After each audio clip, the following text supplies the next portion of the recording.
kopējais pieteikumu skaits uzņēmuma reģistrā, varētu teikt, ir palicis nemainīgs. Taču, ja mēs sadalām tos pieteikumus pa veidiem, tad situācijā uz februāra beigām mēs varam redzēt to, ka jaunu uzņēmumu skaits samazinās aptuveni par 40%. Taču tajā pašā laikā pieaug to pieteikumu skaits, saskaņā ar kuriem uzņēmēji mēģina pieteikt reģistrācijā dažādas izmaiņas. Un nenoliedzami jāpiemina tas, ka palielinās arī maksātnespējas reģistrācijas skaits. Tas nenozīmē to, ka cilvēki nereģistrē un to, ka viņi neizdomā, kāpēc viņiem vajadzētu tādus uzņēmumus reģistrēt. Reģistrācijai tika pieteikta sabiedrība ar ierobežotu atbildību Valdis Zatlers. Un šodien uzņēmuma reģistrā šis pieteikums tika izskatīts un jau ir ticis pieņemts lēmums par atlikšanu reģistrēt šādu sabiedrību ar ierobežotu atbildību divu ļoti būtisku iemeslu dēļ.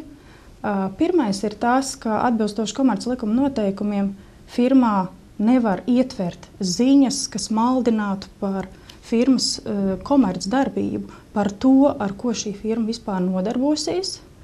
Un otra lieta ir tāda, ka komerclikumā nostiprināts princips, ka gadījumā, ja tu firmā izmanto kādas personas vārdu uzvārdu, ja vien šīs sabiedrības ar ierobežotu atbildību dibinātāja vai valdes locekļi nav šī vārdu uzvārdu īpašnieki, tad vārdu uzvārdu tā vienkārši ņemt un izmantot nedrīkst. Jāmin arī tas, ka tas nav vienīgais gadījums, kur mēs sastopamies, ja tā varētu teikt, ar interesantu komersanta firmu, jeb nosaukumu. Kādu laiku atpakaļ reģistrācijai tika pieteikta tāda sabiedrība ar ierobežotu atbildību, kuras nosaukums ir sekojošs.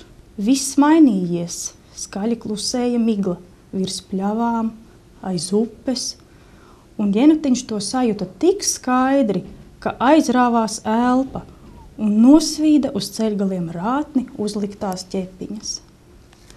Tāpat reģistrācija ir tikusi pieteikta biedrība Priekamāja, un pašreiz arī izskatīšanā atrodas dokumenti, kur dibinātāji vēlas reģistrēt tādu biedrību kā Pingvīnu atbalsta biedrība.